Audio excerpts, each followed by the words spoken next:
Mr. Griffith, thank you very much for joining us this morning. Always my pleasure. Good morning to you and to your many viewers. Yeah.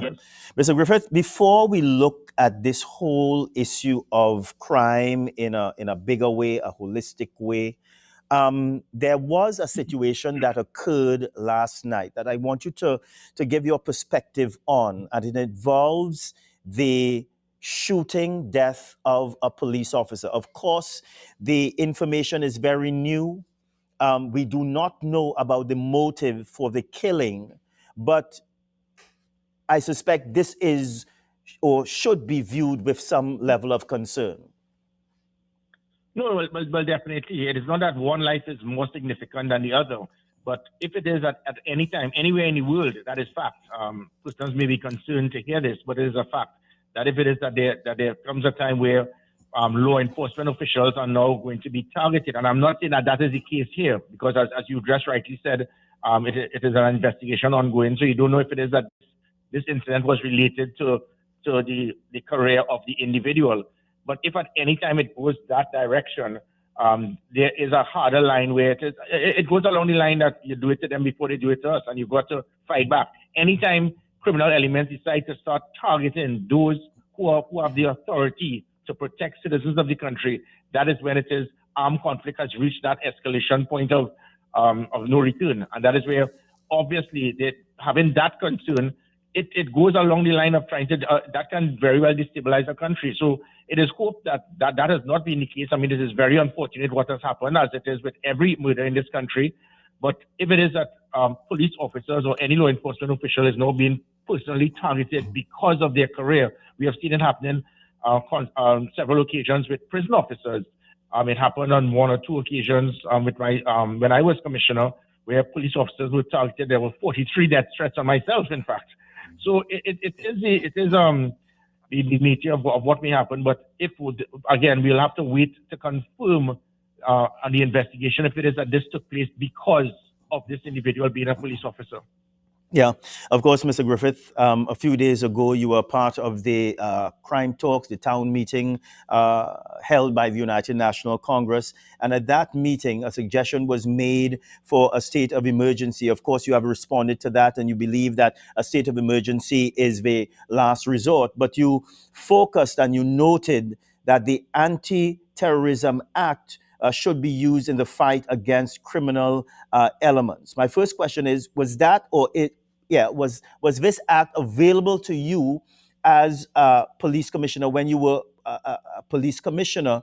And because I see that you're also suggesting amendments, how is this Anti-Terrorism Act, you think, with the amendments expected to work? What will be the results? Okay, sure. But first thing, as it pertains to the state of emergency, the comments made by the opposition leader, she was correct. The state of emergency, when proclaimed, it caused a major dent in crime.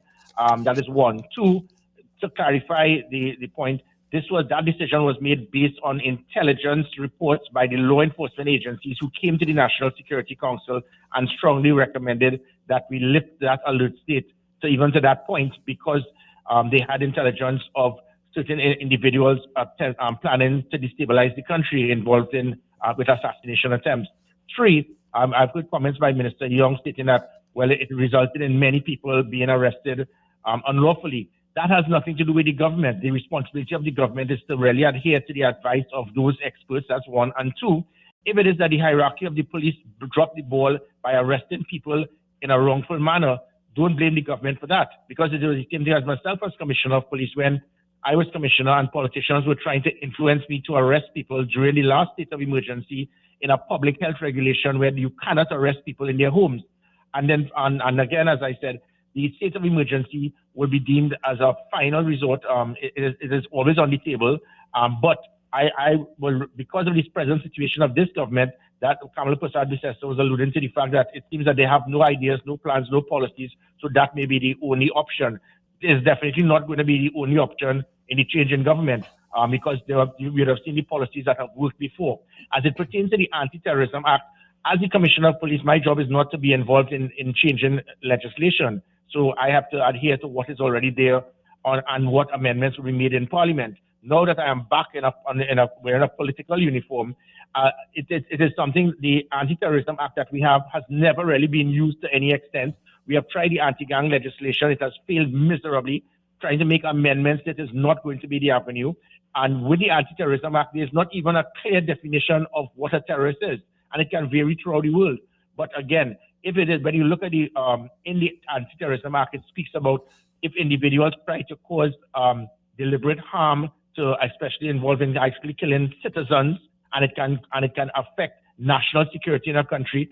You can't get more a country being affected more in national security than an individual with an automatic weapon that has 35 rounds that can kill 35 people in 3 seconds. And if that is not an act of terrorism, I don't know what is. Ecuador have done this recently. It has pegged back the gang members. And if we utilize that avenue, it is going to ensure that gang members do not have this get out of jail free card that they have now. When they are arrested, they get bail immediately. You're found with 4 automatic weapons and you can get $50,000 bail and get out the next day. Under the Anti-Terrorism Act, when you are held with an automatic weapon, you are deemed a terrorist because you have the capability to kill dozens of persons in quick time. And also, as I said, this can destabilize a country. And by doing that, that is 25 years in prison. It also, under that act, will allow for persons who are aiding and abetting, providing the financial support, providing the cover for the individuals, providing the weapons for them. All of that is 20 years in prison. And also even politicians, which we have seen for the last few decades, politicians being involved directly or indirectly in giving state contracts to criminal elements. And by doing that, it has allowed the criminal elements to, you're getting a $5 million contract to build a $50,000 box train. So by doing that Anti-Terrorism Act, it can provide that avenue that we need. And finally, more than anything else, we have a Trinidad and Tobago Defense Force that has been operational in the streets once in the last 30 years. So we have 5,000 persons in uniform out there waiting to support this country. They are not being used. If it is, we use the Anti-Terrorism Act, similar to Jamaica. They're using what is known as the Zone of Special Operations, where the military can actually intervene in specific areas, and then we can go after these hardened criminals. By doing that, you can now combine the 7,000 police officers, the 5,000 members of the defense force. You got 12,000 highly trained persons getting in there and targeting the 2,000 odd criminal elements that have destabilized the country. You know, Mr. Griffith, at the meeting that you spoke at a few days ago, a claim was, and it's not a new claim, but it is a claim that has been made from time immemorial in Trinidad and Tobago, that the poor people in the communities who sometimes we are seeing them involved in criminal activities with high-powered weapons in Trinidad and Tobago. The claim made a few nights ago, and as I said, it's not a new claim, that these people are being fed with these high-powered weapons. As police commissioner, Mr. Griffith,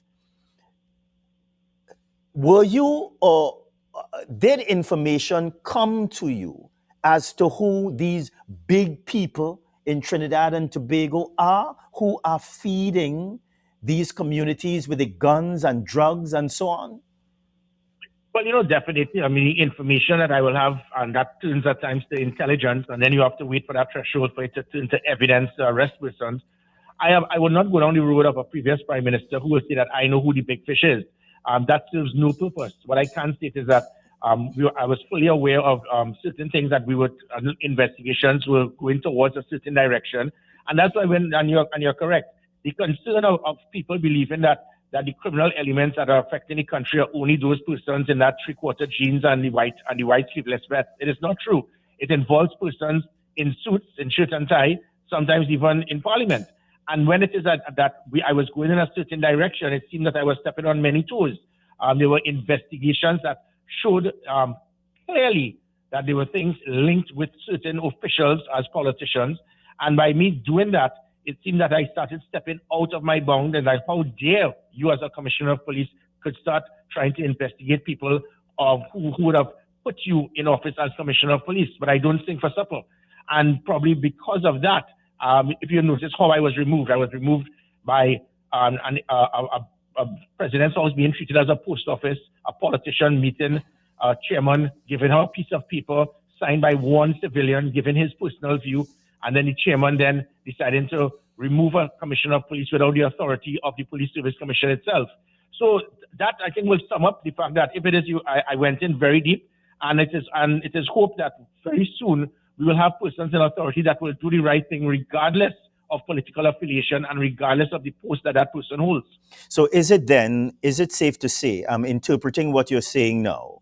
So you're saying that the information never really turned into evidence, and also that there are big people in this society who are being protected. Yes, definitely. And as the commissioner of police, it seemed that I ventured into an area where I should not have, because it is deemed that if you're a commissioner of police and you're appointed by politicians, your job is to ensure that you do not interfere or investigate those politicians, because there were, as I said, there were 3 or 4 investigations, and because of me being involved and ensuring that the investigation was not covered, I stepped on big toes, and that has been the problem in this country. Persons hold positions in office and they turn a blind eye in the hope that they can keep their job. We need to have a country where persons have remember their oath in office, and your oath in office is to your God, the country, and the citizens in that country, not those who appointed you. When we start doing that, this country will turn into something that it should be. Can you say and can you remember what these investigations were about, or what the allegations were about? Yeah, definitely. I know it immediately. Then one involved someone. There's an investigation as it pertains to hundreds of millions of dollars being given to certain individuals by the states, and investigations were going to show that those persons it should not have been so. But again, I do not want, again, as these were investigations that I left there. Obviously, these investigations have been shelved by commissioners after me. So it would be improper for me to give details as it pertains to those investigations, because obviously I do not want to do anything that can affect such investigations. But as I said, it's over 2 years now, and these investigations were on the threshold of actually being dealt with and completed. But obviously they have been shelved, nothing has been done. And it says a lot about ethics, it says a lot about where we are as a society, where it is that investigations will be shelved or even be pushed. Remember, I was also shoved with $40 million put into the account of the police service, given a directive to hire attorneys, being directed what investigations they should have, and then tell me, make them SRP so they can investigate and then arrest politicians. That is when it is that you have that is what our country is known as democratic dictatorship. We have, at the end of last year, there were over 570 something murders. I can't remember the exact figure. Most of them were said to be gang related. We are seeing very heinous crimes being committed this year. What's your view, sir? What's your take? Well, the take is I would like to give this country one word: hope, and also belief and hope that this can turn around. It did just 2 years ago. There were 342 murders in one specific part in a year's period, and then within 2 years we almost doubled that. So it shows that we can turn it around, but you need the political will. I mean, there were 100+ policies that peg back criminals, put fear into criminals, and that was just by one unit in the Special Operation Response Team mainly being involved. As I said, when you have 5,000 members of the Defense Force, I was there for 17 years. I know what they're capable of. People, particularly when it is that people are reluctant for that, it's because, again, it goes right back to my point. There are people who benefit tremendously by crime. So as it pertains to illegal drugs, human trafficking, making sure that gangs have access to state contracts. When you give gangs $5 million state contract to build a $50,000 box train, the profit that they use are not to help the community. It is to purchase more ammunition, more weapons, pay off police officers, and also then put hits on other gang members to get their state contracts. This is going to come to an end, definitely by next year, as soon as the election is over. It has to stop. And if it is that you have the political will, as I spoke about with the Anti-Terrorism Act, people will automatically try to find ways why it can't happen. It is there. The only line that needs to be removed in the Terrorism Act is that with a political agenda, and even when it is that you have gangs killing people, the country is now drowning in blood. It is affecting our economy. It means that it makes it difficult to govern the country. So even right now, the wording of the Anti-Terrorism Act can allow us to target these gang members. Any government, any official who refuses to do this and want to stick to trying to put it on the police to do the job. Police are not trained to be involved in this type of armed conflict with 2,000 persons with automatic weapons. That is why in 1990, when I was the youngest soldier in the Defense Force, we took full control because we were at war. And we dealt with it. The police stations were empty. This is not the job of the police anymore. We are in armed conflict, and we have to make drastic decisions. I give the assurance to the country it can be done, but you need to have a government with the political will to do so. Gary Griffith, it's always a pleasure speaking with you. Thank you very much for responding to our call this morning. Thank you. Okay, bye. All right.